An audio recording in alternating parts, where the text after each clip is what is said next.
Students how are you. आज की हमारी जो क्लास है वो surface tension, soap bubble, excess pressure के न्यूमेरिकल को सोल्व करेंगे बहुत ही आसान तरीके से। तो डियर स्टूडेंट्स, यहाँ पे हमने की पॉइंट लिखे हुए हैं, मेमोरी पॉइंट है, उनको एक बार हम रिविजन करते हैं कि जो ड्रॉप होती है और ड्रॉप के अंदर जो एक्सेस प्रेशर होता है वो होता है 2T/R। टी हमारा सरफेस टेंशन है और आर उसकी रेडियस होती है। और ड्रॉप के अंदर सिर्फ एक ही सरफेस होता है, वो सॉलिड होती है अंदर से, ये आर उसका रेडियस होता है। और उसके बाद आता है एक की पॉइंट याद करना है कि उस ड्रॉप को एन ड्रॉप्स में तोड़ें तो कितना काम करना पड़ेगा। उसका फार्मूला होता है 4πr² T इंटू एन की पावर 1/3 - 1। ठीक है। उसके बाद आता है दूसरा सोप बबल। सोप बबल जो होता है वो बीच में से खाली होता है और सोप बबल के अंदर दो सरफेस होते हैं। ठीक है, इसलिए ये जो हमने 2T/R करा के इसको 2 टाइम गुणा कर देंगे, ये हो जाएगा 4T/R। ये हमारा एक्सेस प्रेशर का फार्मूला होता है। उसी तरह आता है कि सोप बबल बनाने के लिए कितना काम करें हम आर रेडियस का, तो उसका फार्मूला होता है W = 8πr² × T। ऐसे ही आता है एक rise in capillary tube. Capillary tube क्या होती है? ऐसी ट्यूब जिसकी रेडियस जो है वो, जिसकी लेंथ होगी ये उसकी रेडियस होगी, जिसकी लेंथ जो है वो रेडियस से काफ़ी बड़ी है, उसको हम बोलते हैं कैपिलरी ट्यूब। जैसे हमारे मार्कर के अंदर भी लगी हुई है कैपिलरी, तो उसका फार्मूला होता है राइज के लिए 2T cos theta R ρg। T क्या है? वही सरफेस टेंशन है, R radius of the capillary tube, rho जिस लिक्विड में डालना है उसकी डेंसिटी है, G ग्रेविटी है और थीटा जो है वो एंगल ऑफ कांटेक्ट होता है। तो इन फार्मूलों को यूज़ करते हुए हमारे सवाल को सोल्व करते हैं। तो स्टार्टिंग करते हैं भाई 1 बाई 1। तो फर्स्ट क्वेश्चन हमारा इससे करवा लो पहले। If the radius of soap bubble is 4 times that of other than P1/P2 is. Soap bubble जो है उसका जो रेडियस है वो इतना दे रखा है। तो डियर स्टूडेंट्स, हम देखते हैं कि सोप बबल वाले खाने में चले जाओ। उसका एक्सेस प्रेशर का फार्मूला होता है, प्रेशर का फार्मूला होता है 4T/R। ठीक है, यहाँ पे जो चीज़ कांस्टेंट उनको हटा देते हैं। देखो 4 और T दोनों कांस्टेंट है, दोनों को हटा देते हैं तो ये आता है हमारा P इनवर्सली 1/R। और दो सोप बबल की बात हो रही है, दैट ऑफ अनदर, यानी कि 2 सोप बबल हैं। तो इसको हम ऐसे लिखेंगे 2 के लिए।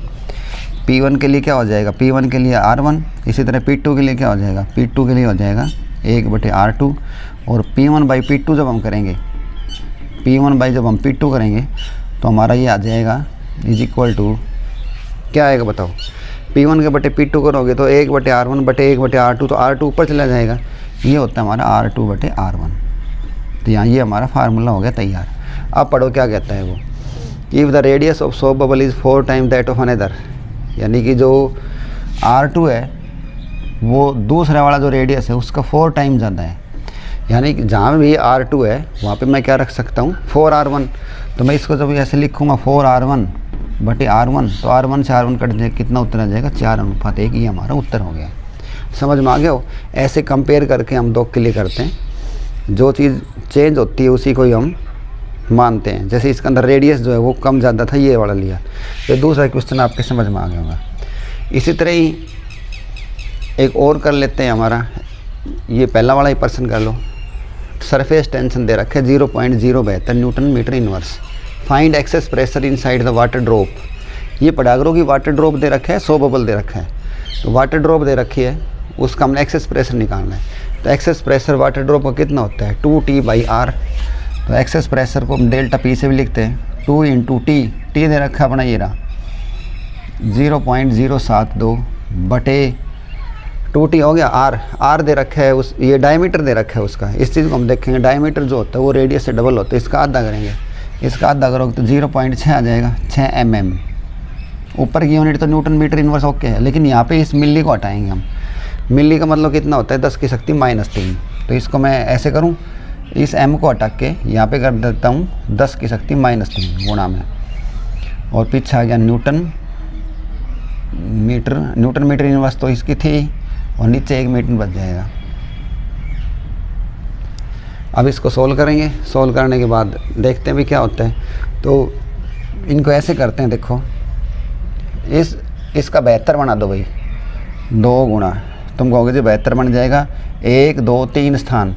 ये मैंने एक रूल बता रखा है, यहाँ पे 10 मान लो, यहाँ पे सभी प्लस होते हैं, यहाँ पे सभी माइनस होते हैं।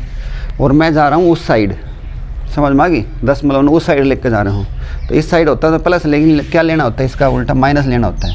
तो मैं देखो 1 2 3 स्थान चला गया, तो 10 की शक्ति कितनी होगी -3, और ये 72 का हो गया तो, और इसके साथ 2 गुणा में था ही, और ये बच गया मेरा 0.6 गुणा 10 की शक्ति -3। इनको काट पीट लो भाई, 10 की -3 तो -3 कट गई, और इसका भी एक 10 कर दो ऊपर गुणा 10, ताकि इसका 10 मतलब भाग जाएगा। तो 2 12 6 72, 12 दूनी 24, कितना आ गया 240 न्यूटन। और देखो ये मीटर की -1 है, ये भी मीटर है, ऊपर जाके दोनों कितनी बन जाएगी मीटर की -2। ये सवाल भी हमारा हो गया आसान तरीके से, शायद समझ में भी आ गया होगा। सारे मान पुट करने से 2 सवाल हमारे कंप्लीट हो गए। तीसरा सवाल देखो ये बड़ा, 2 लिक्विड ड्रॉप्स, ये देखा करो जैसे इसके अंदर लिख रखा है सोप बबल्स, तो सोप बबल वाला फार्मूला लगाना है। 2 लिक्विड की ड्रॉप्स हैं having diameter this and this, the ratio of इतना। तो लिक्विड ड्रॉप के अंदर हमारा एक्सेस प्रेशर का फार्मूला होता है 2T/R, ये हो गया हमारा इसका प्रेशर का फार्मूला। इसमें जो कांस्टेंट उसको हटाओ, कांस्टेंट हटाने के बाद आप कहोगे सर ये तो 1/R के आ गया। इसको मैं ऐसे लिख दूँ, अब देखो इन्वर्सली है, इसको मैं ऐसे लिखता हूँ P1/P2 is equal to R2/R1, क्योंकि 2 की कंपेयर कर दी है। जो ये R1 है वो 1/R2 ऊपर जाके इतना बन जाएगा। अब देखो क्या दे रखा है भाई, ये हमारा R1 है, ये R2 है, तो इसको ऐसे लिखूँ, R2 का मान होगा 1.5/1, और इन्हें सोल्व करो। 1.5 ने कितना गया करें, 1.5 ने गया करें 3/2, तो उत्तर आ गया अपना 3:2। ये सब तीसरा सवाल भी हमारा हो गया, ठीक है। उसके बाद डियर स्टूडेंट्स इस सवाल को करवा लो, value of surface tension is 79 centimetre, और इसकी हमने वैल्यू बतानी है न्यूटन मीटर इनवर्स के अंदर, क्योंकि newton metre inverse surface tension unit होती है, क्योंकि सरफेस टेंशन का फार्मूला होता है surface tension is equal to F/L, तो फोर्स यूनिट तो होती है न्यूटन मीटर। ये डियर स्टूडेंट्स इसकी SI यूनिट है, और ये वाली जो यूनिट है ये CGS यूनिट है, ये CGS है, और ये कौन सी होगी SI यूनिट है। तो CGS हमने SI में कन्वर्ट करना है, तो देखो 70 डाइन बटे सेंटीमीटर इज इक्वल टू, इसका बनाना हमने न्यूटन बटे मीटर, और यहाँ बताना कितना है, ये है हमारा सवाल। तो ये देखो यहाँ पे हम याद करेंगे हमारा जो न्यूटन और डाइन में जो संबंध होता है वो होता है 1 न्यूटन बराबर 10 की शक्ति 5 डाइन, और कोई कहने 1 डाइन, तो 1 डाइन में भाई कर दिया करो 10 की शक्ति -5 न्यूटन, उल्टा कर दिया करो, क्योंकि इसके नीचे करोगे तो 10 की 5 होएगी, ऊपर ले जाकर 10 की -5 हो जाएगी।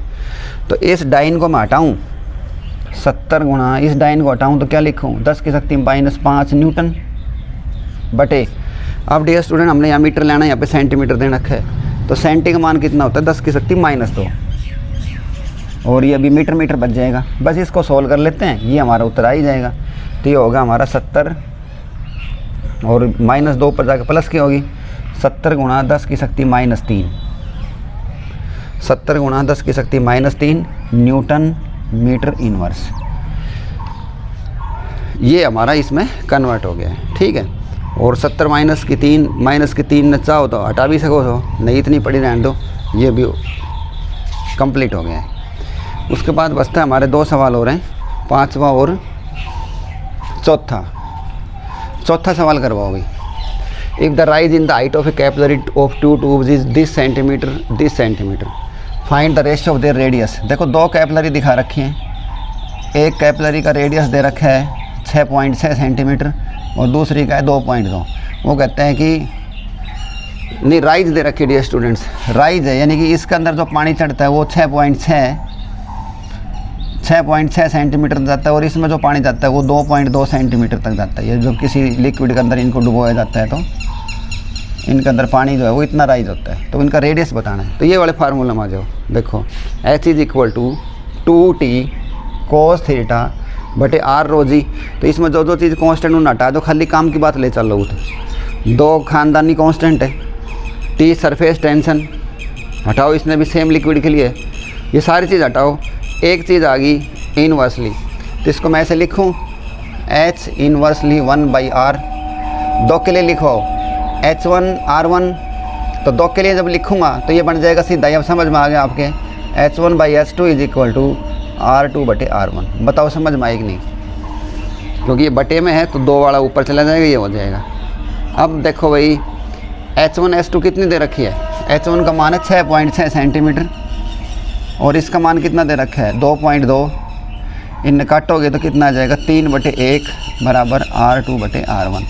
इसका हमारा जो उत्तर आ गया वो क्या आएगा 3:1। ये सवाल भी आपके हवाले हो गया है। अब बच गया हमारा सवाल नंबर 5। सवाल नंबर 5 कहता है कि access pressure inside the soap bubble. Soap bubble पे ध्यान दो, सोप बबल का एक्सेस प्रेशर का फार्मूला है 4T/R। 4T/R 4 × T का मान ये दे रखा है, इसको लिख देता हूँ 60 × 10⁻³ R देखो यहाँ पे 1 mm दे रखी है, m का मतलब मिली, मिली को हटा दिया करो। सारी यूनिट ऐसा ही सिस्टम होना चाहिए, जैसे न्यूटन मीटर ये सही थी तो ये मीटर में होनी चाहिए थी। इसको सोल्व करोगे तो कट गए भाई सीधा ही, तो कितना आएगा 240 न्यूटन मीटर की -2। न्यूटन मीटर की -2 कैसे आई, देखो न्यूटन बटे मीटर तो है ही ये, और 1 मीटर ये हो गया भाई, न्यूटन बटे मीटर तो थे ही इसकी यूनिट, 1 मीटर इस वाला हो गया तो न्यूटन मीटर की -2 होगी। ये हमारी होगी है 5वां सवाल भी। तो ये 5 सवाल थे। क्वेश्चन हमारा if we dip a capillary tube of different radii in water to different then क्या कांस्टेंट होगा। तो इनमें क्या चीज़ कांस्टेंट होती है, देखो H/2 कांस्टेंट होता है, H/R या HR कांस्टेंट, इनमें एक पर निशान लगाना ठीक पे। डियर स्टूडेंट जी फार्मूला हमारा देखो, इनमें इनकी गुणा कर दो और जो चीज़ कांस्टेंट उनको हटा देंगे हम। देखो कौन कौन सी चीज़ कांस्टेंट है, कौन कौन सी चीज़ कांस्टेंट है इनमें। देखो कि पहले तो इनकी गुणा करो तो क्या आता है हमारे पास, HR बराबर HR × ρg। यहाँ देखते हैं इसको, ये आता है HR ρg = 2T cos θ। अब देखो H तो हाइट है हमारी, जो कैपिलरी है वो उसके अंदर जो लिक्विड है वो चढ़ता है ऊपर तक,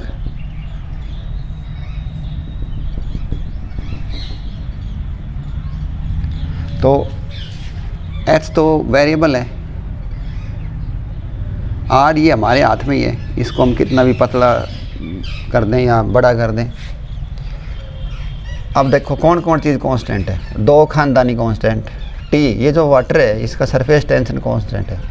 यहाँ पे जो बर्तन की दीवार है और इस लिक्विड के बीच में जो एंगल ऑफ कांटेक्ट है वो भी फिक्स होता है। जैसे मान लो केरोसिन हो और गिलास की हो तो 33 डिग्री होता है, कहीं पे 45 डिग्री होता है, कहीं पे 0 डिग्री भी होता है। तो ये तो कांस्टेंट होगा, ये भी कांस्टेंट है। धरती के ऊपर कर रहे हैं तो ग्रेविटी भी कांस्टेंट है, इसको मैं इसका नीचे लिख देता हूँ ρ × g, ये ρ × g यहाँ से भी हट गई, तो ग्रेविटी भी धरती पर कांस्टेंट है।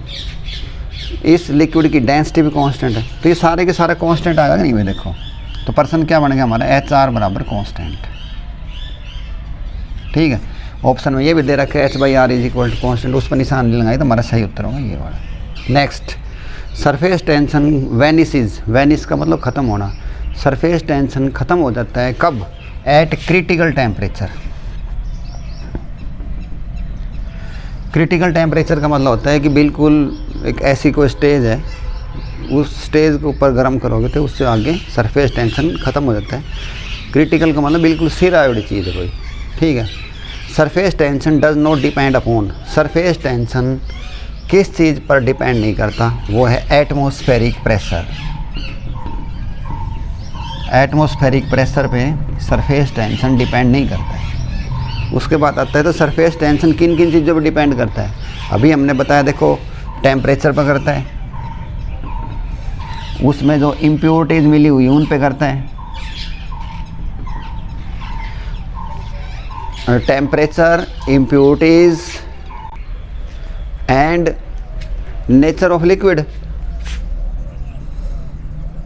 नेचर ऑफ लिक्विड कि उसके अंदर हमने पानी डाला है, मरकरी डाला है, केरोसिन ऑयल डाला है, इन सब बातों पर डिपेंड करता है। टेम्परेचर पे, इम्प्योरिटीज उसमें जो मिली हुई है, और नेचर ऑफ लिक्विड पे। नेक्स्ट है with the increase in temperature, temperature बढ़ता है तो सरफेस टेंशन क्या होता है, रिड्यूसेस।